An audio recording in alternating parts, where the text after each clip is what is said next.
আসসালামু আলাইকুম। আমার প্রিয় আপু ভাইয়ারা সবাই কেমন আছেন? আশা করি আল্লাহর রহমতে ভালো আছেন, সুস্থ আছেন।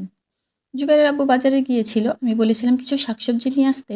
তো বাজারে গিয়ে খুব সুন্দর, সুন্দর বেগুন, একটা কাঁচা পেঁপে আর একটু মিষ্টি কুমড়া এনেছে। আমার সবজি ৩ টাই মানে দেখতে এত বেশি ভালো লাগছিল, একবারে তরতাজা টাটকা হয়েছিল। আর বলেছিলাম যে ঘরে তো আম প্রায় শেষ। তো কিছু কলম আম কিনে নিয়ে আসলে আবার খাওয়া হতো। তো যেয়ে কিছু কলম আমও কিনে এনেছে। তো সবকিছু ঠিকঠাক করে রেখে দিলাম। আর দিয়ে রান্নাঘরে আসলাম। আমরা সকালবেলা ঘুম থেকে উঠেই বাসি হাঁড়ি, পাতিল, থালি, বাসন সব পরিষ্কার পরিচ্ছন্ন করি। আবার খাওয়া-দাওয়া করে কিন্তু আবারও জমা হয়ে যায়। তো আমারও ঠিক তাই। খাওয়া-দাওয়া করেছি সকালে। খাওয়া-দাওয়া করার পরে আবারও থালা-বাসন সব জমা হয়ে গিয়েছে। সেগুলোও পরিষ্কার পরিচ্ছন্ন করে নিচ্ছি। কারণ একটু যদি অলসতা করি, কাজে দেরি করি তাহলে কিন্তু অনেক দেরি হয়ে যায়। আর তাছাড়াও কিন্তু আমি এই থালা-বাসন এগুলো পরিষ্কার পরিচ্ছন্ন করে রেখেই কিন্তু আমি চলে যাব গোদাগাড়ি আমাদের অফিসে, স্কুলের অফিসে একটু জরুরি কাজ আছে, অফিস থেকে ডেকেছে। তো সেখানেই যাব। আর এজন্য কিন্তু আমার আজকে রান্নাবান্না করতে আরও দেরি হয়ে যাবে। তো যাই হোক, এ ফাঁকে কিন্তু থালা-বাসন পরিষ্কার পরিচ্ছন্ন করে আমি অফিস থেকে ঘুরেও এসেছি। এসে ভাবলাম যে আজকে গতকালকে রোদ উঠেছিল কিন্তু আসলে কাঁঠালের বিচিগুলো তেমনভাবে রৌদ্রে দেওয়া হয়নি। আর রৌদ্রের অভাবে কিন্তু আমি বিচিগুলো মানে রান্নাও করতে পারছি না, কোনো কিছু করতে পারছি না। তাই আজকে রোদ উঠেছে তো ভাবলাম যে কাঁঠালের বিচিগুলো একটু যেয়ে রৌদ্রে দিয়ে আসি। আর আজকে আগে থেকে ভেবে রেখেছিলাম যে আজকে ডাল রান্না করব। তো তার জন্যে আমি ডালগুলো ভিজিয়ে রাখছি। আর আমি ডাল রান্না করলে কিন্তু বরাবরই এরকম না হলেও কিছুক্ষণ আগে ডালটা ভিজিয়ে রাখি। তো ডালটা ভেজানোর জন্য আমি ডালে পানি দিয়ে এখন রেখে দিব। আর যেহেতু আমি গোদাগাড়ি গিয়েছিলাম তার জন্য আমার অনেক দেরি হয়ে গিয়েছে। তো তার কারণে আমি এখন আগে রাইস কুকারে ভাতটা বসিয়ে দিব। তাহলে আমার অন্তত ভাত হয়ে থাকবে। আর এদিকে আমি তরি-তরকারি গ্যাসেই রান্না করে নিব। তার জন্য আমি চালটাও ধুয়ে নিচ্ছি, নিয়ে রাইস কুকারে কিন্তু ভাত বসিয়ে দিব। আর মসুরের ডাল হলেও কিন্তু আমি বরাবরই একটু ভিজিয়ে রাখাটা বেশি পছন্দ করি। আমাদের যদিও বাড়ির ডাল, তারপরে কিন্তু ডালটা ভিজিয়ে রাখলে কেন জানি মনে হয় যে একটু ডালটা তাড়াতাড়ি সেদ্ধ হয়। আর তাছাড়াও তো আমি প্রেশার কুকারে ডাল সেদ্ধ করব। তো ভাত বসিয়ে দিলাম, দিয়ে ডালটা ভিজিয়ে রেখে আমি কিন্তু চলে এসেছি আ উম পানি উঠানোর জন্য। প্রত্যেকদিন তো পানি উঠিয়ে রাখতে হয়, টাঙ্কি ভর্তি করতে হয়। আবার ফ্রিজে বোতল-টোতলগুলো ভরে রাখতে হয়। না হলে তো মানে এত যে বৃষ্টি বাদল গেল তারপরেও কিন্তু ঠান্ডা পানি মানে খেতেই হচ্ছে। তো তার জন্য এই কাজটা প্রত্যেকদিনই করতে হয়। তো আর আজ গতকালকে আমার আসলেই সারাদিন পানি একবারও উঠানো হয়নি। তার জন্য একদম পানি শেষ হয়ে গেছে। তাই পানিগুলো উঠিয়ে ফ্রিজে সব বোতলগুলো ঠিকঠাক করে রেখে চলে আসলাম আবার রান্নাঘরে। আর এই তো ডাল ভিজানো ছিল, ডালগুলো ধুয়ে পরিষ্কার করে প্রেশারে ডালগুলো সেদ্ধ করতে দিয়ে দিলাম। আর সকালবেলা ঘুম থেকে উঠেই আমি কিন্তু আগেই এই কলিজাগুলো ভিজিয়ে রেখে কিন্তু দিয়ে আমি বাকি কাজগুলো করে গোদাগাড়ি গিয়েছিলাম। তো অনেক টাইম যেহেতু ভেজানো ছিল তাই তো খুব সুন্দর হয়ে সব বরফগুলো ছুটে গেছে। এখন আমি কলিজাগুলো ভালো করে ধুয়ে গরম পানি দিয়ে কিন্তু আমি ফুটিয়ে আবার পরিষ্কার করে নিব। আর এতগুলো তো রান্না করব না, কিন্তু গরম পানিতে ফুটিয়ে ধুয়ে পরিষ্কার করে রেখে দিলে কি হবে যে যতটুকু লাগবে নিয়ে নিব। আর বাকিটুকুগুলো কিন্তু অন্য আরেকদিন রান্না করা যাবে খুব সহজেই। তো একদিকে ডাল তো দিয়েছি আর ওইদিকে দিয়ে দিলাম মাটির কড়াইয়ে পানি দিয়ে কলিজাগুলো দিয়ে দিচ্ছি। কলিজাগুলো এখন ফুটতে থাকুক। আর অনেক কাজ করা হলো।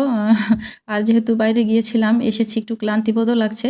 তো কালকে ড্রাগন আসলে পাড়া হয়েছে গাছ থেকে কিন্তু একটাও খাওয়া হয়নি। উম আর সে কারণেই আমি ভাবলাম যে একটা ড্রাগনগুলো একটু পেড়ে খেয়ে নিই। আর ওর আব্বুও আছে, ওর আব্বুকেও দেই খেতে। আর আমার জুবাইর কিন্তু বাড়ির ড্রাগন এভাবে একদমই খায় না। আ ওকে আবার হচ্ছে হলো মানে কেটে-কুটে সাজিয়ে গুছিয়ে নিয়ে গেলে কেন জানি ড্রাগন খেতে চায় না। অথচ ও ছাদে যেয়ে ঠিকই কিন্তু ড্রাগন পেড়ে ছাদে ও দাঁড়িয়ে, দাঁড়িয়ে খেয়ে নিবে। তো ড্রাগনটা আসলে আমাদের গাছের ড্রাগন দেখতে যেমন সুন্দর মাশাআল্লাহ, খেতেও আলহামদুলিল্লাহ খুবই কিন্তু টেস্টি। তো ড্রাগনটা আসলেই মানে আমি কাটছিলাম আর নিজের গাছের ড্রাগন বা নিজের গাছের ফল, শাকসবজি এগুলো কিন্তু মানে খাওয়া, কাটা, পাড়া সবকিছুর অনুভূতি অন্যরকম। তো যাই হোক, কাটাকুটি হয়ে গেছে। এখন আমি একটু কয়েক পিস খেয়ে নিচ্ছি। কয়েক পিস খেয়ে নিয়ে কিন্তু বাকিগুলো ওর আব্বুকে আমি দিতে যাচ্ছি। ওর আব্বু খেয়ে নিবে। তো যাই হোক, ফলমূল একটু, একটু খাওয়া-দাওয়া হলো। এই ফাঁকে আমি কলিজাগুলো পরিষ্কার করে নিয়েছি। নিয়ে এখন আমি কলিজাগুলো রান্না বসিয়ে দিচ্ছি। আর শুধু কলিজা রান্না করব না, কিছু আলু দিব। তো সব মসলা দিয়ে এখন আমি কলিজাটা মানে রান্না করতে বসিয়ে দিচ্ছি। তো আমার প্রিয় আপু ভাইয়ারা প্লিজ লাইক দিয়ে ভিডিওটা দেখা শুরু করবেন। আর অবশ্যই ওয়াচ টাইম দিবেন। যতই বলি না কেন ওয়াচ টাইম প্রয়োজন, ওয়াচ টাইম প্রয়োজন। আসলেই মানে হয়তো ভিডিওর কোয়ালিটি ভালো না বা হয়তো পছন্দসই ভিডিও করতে পারছি না, তার জন্যই হয়তো ওয়াচ টাইম আসছে না। না হলে কেন যে ওয়াচ টাইম আসে না আসলে আমি নিজেও জানি না। তবে আমি চেষ্টা করি সবসময় আ মানে আমার মতো করে একটু ভালো লাগার মতো করে ভিডিও করতে। আরও কিভাবে ভালো লাগার মতো করে ভিডিও করব আসলেই আমি খুঁজে পাই না। তো যাই হোক, এখানে কিন্তু আমার ডাল সেদ্ধ করা হয়ে গেছে।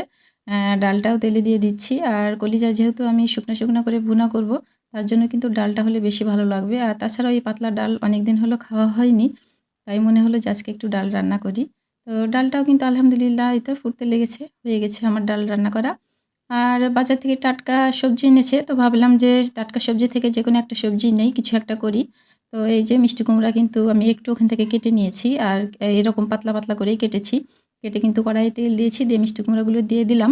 একটু দিয়ে দিব লবণ, একটু দিব হলুদ, একটু মরিচের গুঁড়া, একটু ধনিয়ার গুঁড়া। সবকিছুই কিন্তু দিব। দিয়ে খুবই অল্প আঁচে আমি নাড়াচাড়া করে এই মিষ্টি কুমড়াগুলো ভেজে নেব। তবে মিষ্টি কুমড়াগুলো কিন্তু ভাজি খাবো না।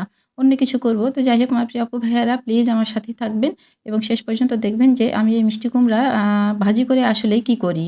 তো যাই হোক এখানে এখন আমি মিষ্টি কুমড়াগুলো ঢেকে দিলাম। মিষ্টি কুমড়াগুলো আস্তে ধীরে হতে থাক।